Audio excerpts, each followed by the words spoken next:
ఇప్పుడే జీ5 app download చేయండి. చూడండి మీ ఫేవరెట్ టీవీ షోస్ ఎప్పుడైనా ఎక్కడైనా.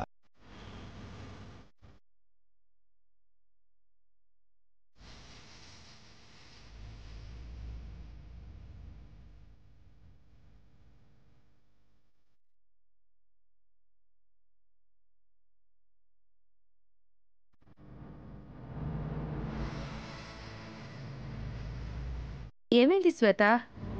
జ్యూస్ తాగుతుంటే స్లిప్ అయి పడిపోయింది మమ్మీ. అన్ని మాట్లాడుకున్నారమ్మా? మాట్లాడుకున్నామంటీ.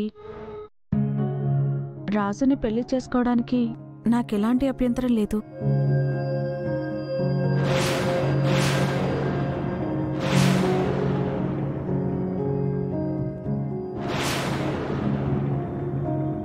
మా అమ్మాయికి రాజు అంటే ఇష్టమని మాకు ముందే తెలుసు.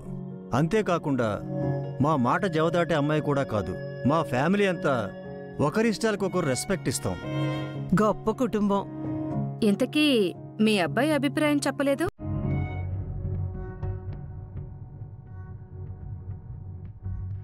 మా అబ్బాయికి ఇష్టం లేకుండా మేము ఏ పని చేయమండి. మా రాజు కూడా మా మాట చెవదాట్టు. మేమేం చెప్తే అంతే. ఏరా నాయనా, ఈ పెళ్లి నీకు ఇష్టమే కదా?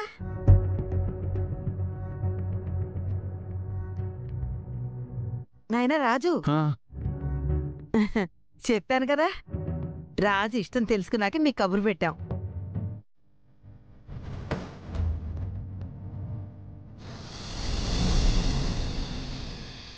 ఎందుకు ఇలా చేస్తున్నావు రాజు? నేను బాధపడితే తట్టుకోలేని వాడివి.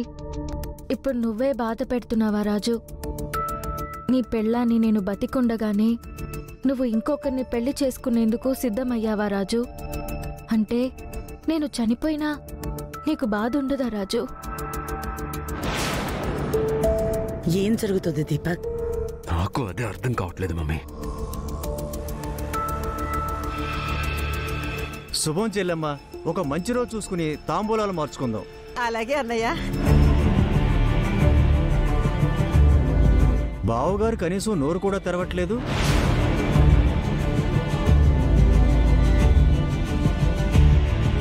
టీవీలో తప్ప ఎప్పుడు రియల్గా చూడని సీఎం గారి ఇంటికి రావడం, ఆయన కూతురుతో సంబంధం ఓకే అవ్వడంతో సంతోషంలో మాటలు రావట్లేదు అన్నయ్య. ఏమయ్యా, పర్వాలేదు, నోరు తెచ్చి 2 మాటలు మాట్లాడు. నా ప్రాణం ఉన్నంత వరకు అమ్మాయి గురికి రాజును దూరం కానివ్వను. వాళ్ళిద్దరిది స్వచ్ఛమైన ప్రేమ. వాళ్ళ ప్రేమని కలపడానికి ప్రాణాన్ని కూడా లెక్క చేయలేదు నేను. అలాంటిది ఇప్పుడు ఎందుకు ఇలాగ సైలెంట్గా ఉన్నానో నాకే అర్థం కావట్లేదు. లేదు, రాజుతో గట్టిగా మాట్లాడాలా. సరే బావగారు, మేము వెళ్ళొస్తాం. అలాగే సీఎం గారు. అదేటయ్యా, అన్నయ్య గారు బావగారని వరస కలుపుతుంటే సీఎం గారని దూరం పెడతావు?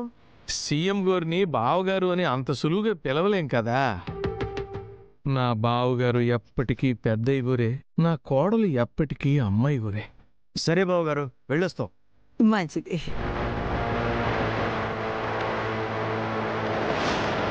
ఒరే నాయన, సాక్షాత్ సీఎం గారు మన సంబంధం కావాలని వచ్చినప్పుడు మీ అప్ప కొడుకులేంట్రా మూగోళ్ళగా మౌనంగా ఉన్నారు? నాకు ఇదే నచ్చలేదు.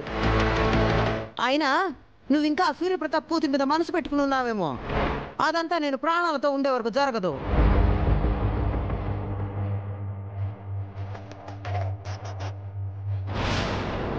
అత్తయ్య, ఆ రోజు నాన్న కావాలో మీరు కావాలో తేల్చుకోవాల్సి వచ్చినప్పుడు నేను నాన్న వైపు నిల్చుంది మీరంటే ఇష్టం లేక కాదు, మీరు నన్ను అర్థం చేసుకుంటారని.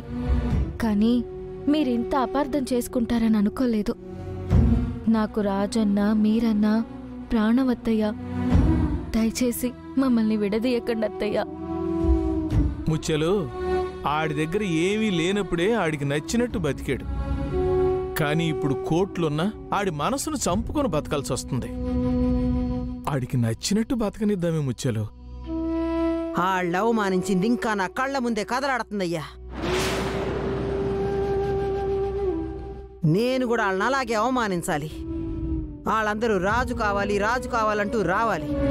అప్పుడు నేను కూడా ఒరే రాజు నీకు నేను కావాలా ఆళ్ళు కావాలా తేల్చుకోనాలి.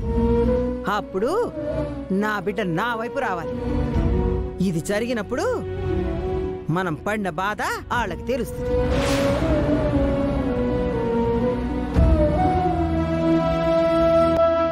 అమ్మగారు, పని వాళ్ళని పంపించేయచ్చా? ఉండమని డబ్బిస్తాను. మీరందరూ రండి.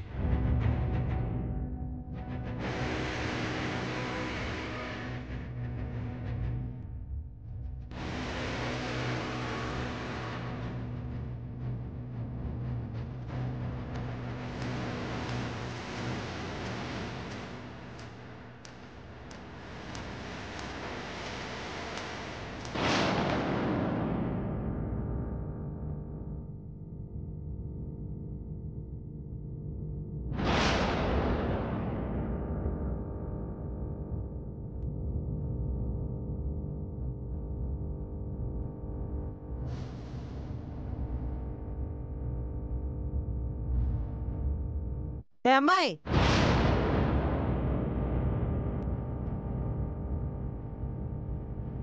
ఏ డబ్బొద్దా నీకు?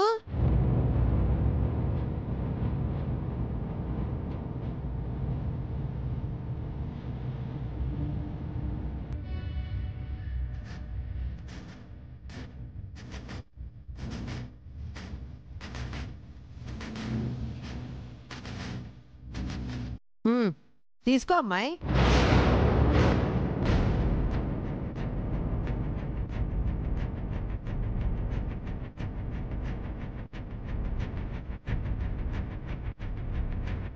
సారీ అమ్మాయి గారు, ఇక్కడ నేను మాట్లాడలేకపోతున్నాను.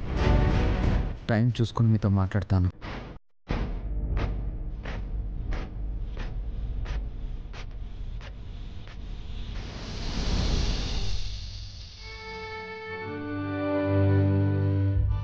నీకు నేను కావాలా, ఆ రాజుగాడు కావాలా?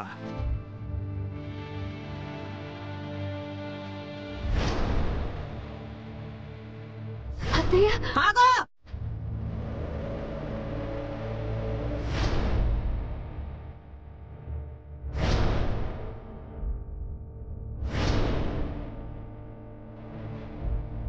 అసలు అమ్మాయి గారు ఎందుకు వచ్చారు?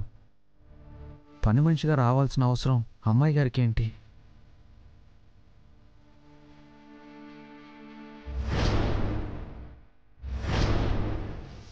అమ్మాయి గారి మెడలో నేను కట్టిన తాళిబొట్టు అలాగే ఉంది. అంటే అమ్మాయి గారు నన్ను ఇంకా భర్తగానే ఫీల్ అవుతున్నారు. నేను కూడా అమ్మాయి గారిని నా భార్యగానే ఫీల్ అవుతున్నాను. కానీ అమ్మ ఎందుకు ఇంత తొందరపడుతుందో అర్థం కావడం లేదు. జీ5 యాప్ డౌన్లోడ్ చేసి అన్ని ఎపిసోడ్స్ పూర్తి ఉచితంగా చూడండి.